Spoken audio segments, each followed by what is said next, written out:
Hi everyone! Welcome sa Doing the Right Thing, Ethics and Integrity in the Tech World.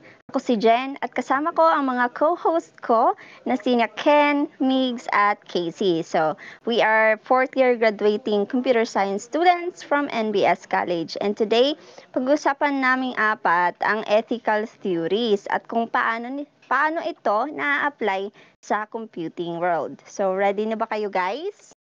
Ready Yes. na. Yes, ready.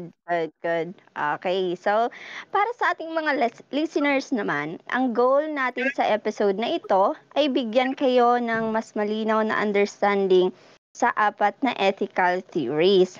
So Ken, ikaw muna ang mag-explain sa ating unang theory. Thanks sa atin, Jen. So, for the first ethics natin for today, tinatawag itong deontological ethics. So, itong ethics na to ay patungkol sa pagiging tama o mali ng actions natin based sa rules at duties natin sa isang company or sa isang organizations na sinasalihan natin. Hindi sa result ng mga Yes, actions tama. natin.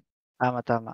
Ito ang ethical theory na sinabi ni Immanuel Kant at naniniwala siya na dapat universal ang moral rules natin. So for example, Yes. kung developer ka at binigyan ka ng task na gumawa ng isang spyware na magta-track ng users ng walang consent nila, Mm. mali ito. Kahit na sabihin ng Mm-mm. boss mo na makakatulong ito sa kumpanya nyo. So, Oh, Kahit na ang resulta ay makakabuti sa isang tao o grupo, kung unethical ang paraan, mali pa rin ba 'to? tama. So, Hmm, halimbawa, isipin mo na gumawa ka ng AI algorithm, pero may bias naman ito. Kahit na mabilis at accurate ito para sa majority, kung hindi ito patas sa lahat, unethical pa rin ito. Kaya kailangan natin oh, ng dapat 'di fairness siya at bias. transparency. Oo, bilang moral oh. duties natin. So, Ayun. parang foundation ba siya ng ethical guidelines sa programming? Like the ACM Code of Ethics, ganun ba yun? Exactly. Yun. May discipline ng mga developers na sundin ang ethical rules. Kahit may temptation na i-prioritize ang profit or convenience ng mga teams natin or ng mga Ayun. natin, So, ganun. okay. Ayun naman pala. So, malinaw naman sa atin guys, no, yung deontological ethics. Yes, Yes. of course. Ayun. So, thank you so much, Ken. Great explanation. Ngayon naman, let's move on to utilitarianism or ang tinatawag nating greatest happiness principle. Ito kasi yung ethical theory na iniisip lang ang impact ng actions para sa nakakaraming tao. So, hindi nito iniisip yung iilan lang. Ito ay for the common good, kumbaga. So, Ah, So, ito pala yung ayun. majority wins. Yes. So, anong pinagkaiba nila sa deontology? Okay, sige. So, ang pinagkaiba naman kasi nito sa deontological ethics na inexplain sa atin ni Ken kanina, utilitarianism kasi ay naka-focus lang sa results. So, halimbawa, kung may software ka na kailangang gawing open source para mas maraming makikinabang, ito ang ethical choice kahit na maapektuhan ang profit ng company mo. so mas practical ito 'no, kaysa sa deontological ethics. Yes. So halimbawa, ang paggamit ng AI sa healthcare natin or sa mga ospital, 'di ba? Kung ang AI ay makakatulong naman mag-diagnose ng sakit ng mas maraming tao, why not, 'di ba? So why not na i-implement natin para mabawasan Tama. yung Mapabilis mga din. casualties or yung pagkamatay ng ating mga pasyente, kahit na may konting risk pa rin ito Risk. sa data privacy natin. Ethical pa rin ito based sa Basta nakakatulong, utilitarianism. Yes. nakaka-benefits.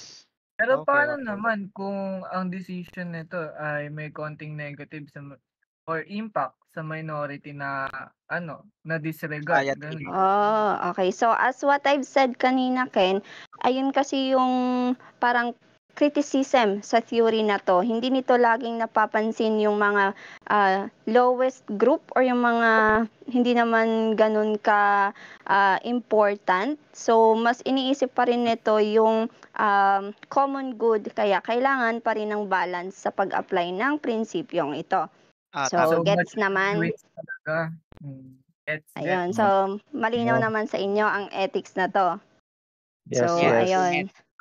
So, natakil na natin ang deontological at saka utilitarianism or yung tinatawag na utilitarian theory. So, ngayon naman, let's move on to our third theory. So, ano nga ba ito? Ito ang tinatawag na social contract. So, Migs, pwede mo bang explain sa amin kung ano tong theory na to? Yes naman, syempre. So, ang social contract theory naman kasi is about the idea of agreements sa loob ng society. Parang kung ano yung mapagkasunduan natin, Mm, yun yung din natin okay. lahat. Para lahat tayo benefit from it, ganun.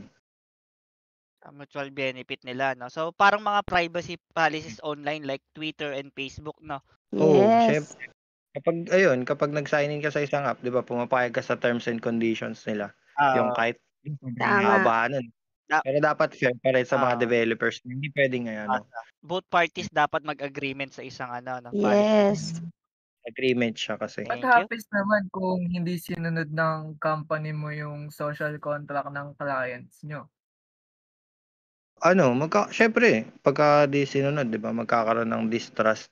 Yun, parang mawawalan ng tiwala. Then, kunyari, yung sa Cambridge ba yun, analytical scandal, nasira yung tiwala ng Mm-mm. mga Clear ako dun. users, 'di ba? Dahil sa Yes. ginamit data na Walang wala proper proper consent. consent. Oo, 'di ba? Ayun. Hmm. So ang social contract, theory ay parang nagiging foundation ng ethical framework sa mga digital products natin. Oo, tama. Siya kasi siya Ayun. yung importante siya at dapat transparent. Kasi kailangan Ayun, maging ayun. accountable developers at companies para sa mga gagawin nilang Ayun. action. Ayun. So, malinaw sa atin yung social contract. So, involved dito yung user at saka yung mismo mga company sa mga developers. So, ayun. And meron pa tayong pang-apat na ethical theory, guys. So, handa na ba kayong pag-usapan? Ay, ako, handa Yes. na. Ayun. So, wow, handa-handa na si Casey. Siya kasi magtatakil nito.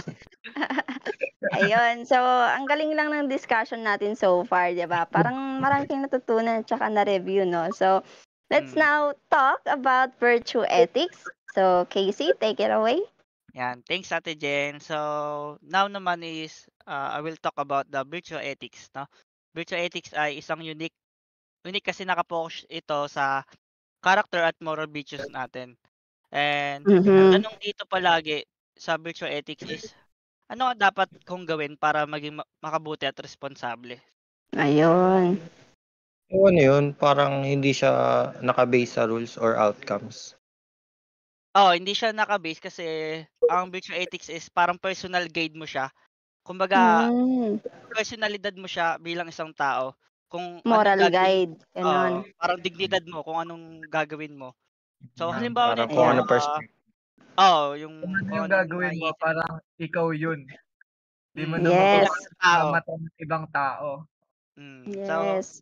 halimbawa ko naman dito is bilang isang system developer o nag-develop tayo ng system, no? Mhm. Dapat naging honest tayo at ipakita natin yung integrity natin. So, same lang din sa school, yung mga rules doon, yung pagiging honest natin. Syempre, of course, hindi tayo pwede mandaya at yung honest and integrity natin Tama. dapat So, same lang din sa developer, dapat kung may nakita kang security vulnerabilities nila o ng bug nila, dapat i-report mo.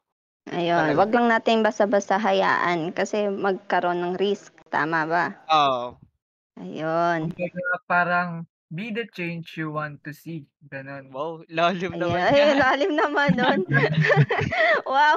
Oo, pero gano'n nga siya. Pero isa pang example dito kapag gumagawa ka ng tech product, syempre iniisip mo din talaga kung paano ito makakatulong sa society, no? Tama, Hindi lang tama. para sa company, Siyempre hindi yung lang mga sa users, system, no? oo.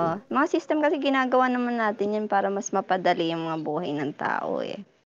Oo, dapat magiging compassionate tayo at fair talaga pagdating Tama. sa kumbaga virtuous developer kumbaga. Tama. Ayun. So, parang Development. parang holistic talaga ang approach nitong Oo, moral or virtue ethics, kasi 'di ba? virtue talaga eh.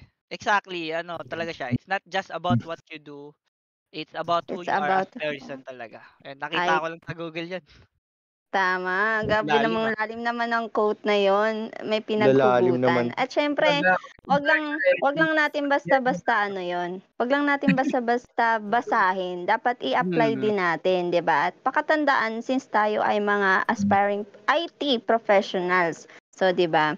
So, Yes. ngayon, ang ganda talaga ng naging discussion natin. So, bago tayo magtapos sa episode na to, baka may mga advice kayo or mapapayo sa mga graduating students tulad natin, lalo na sa mga papasok sa IT industry, di ba? Kung paano maging ethical sa kanilang career. So, Kenneth, pwedeng ikaw muna? So, unang-una sa lahat, commit to lifelong learning. So, pagdating sa ethics at technology, hindi sapat na alam mo lang ang technical skills. Kailangan, alam mo rin Oo. kung paano ito gagamitin ng tama. Magbasa ng Tama. Tama. updated ethical Oh. guidelines tulad ng ACM Code of Ethics at sundan ng mga bagong trend sa technology ethics. Ganun. Yun. Ang ganda. Okay. Nice. So sa akin naman, dapat transparent and accountable ka sa mga ginagawa mo. Para Yun. halimbawa, kung gawa ng software, yun, siguraduhin mong malinaw yung mga terms of service. At wala kang Ayun. Nakatagong ano.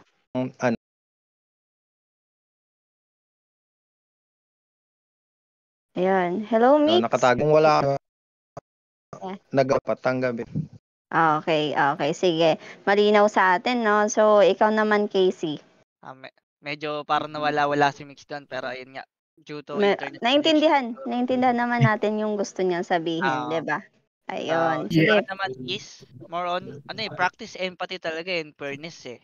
Sa bawat decision natin, laging isipin yung magiging impact ng mga ginagawa mo, no? Hindi lang sa sa'yo, benefits sa'yo. Of course, yung sa company din na ginagawa mo, pati users nito. So, hindi lang para sa kumpanya, kundi para sa mga tao talaga.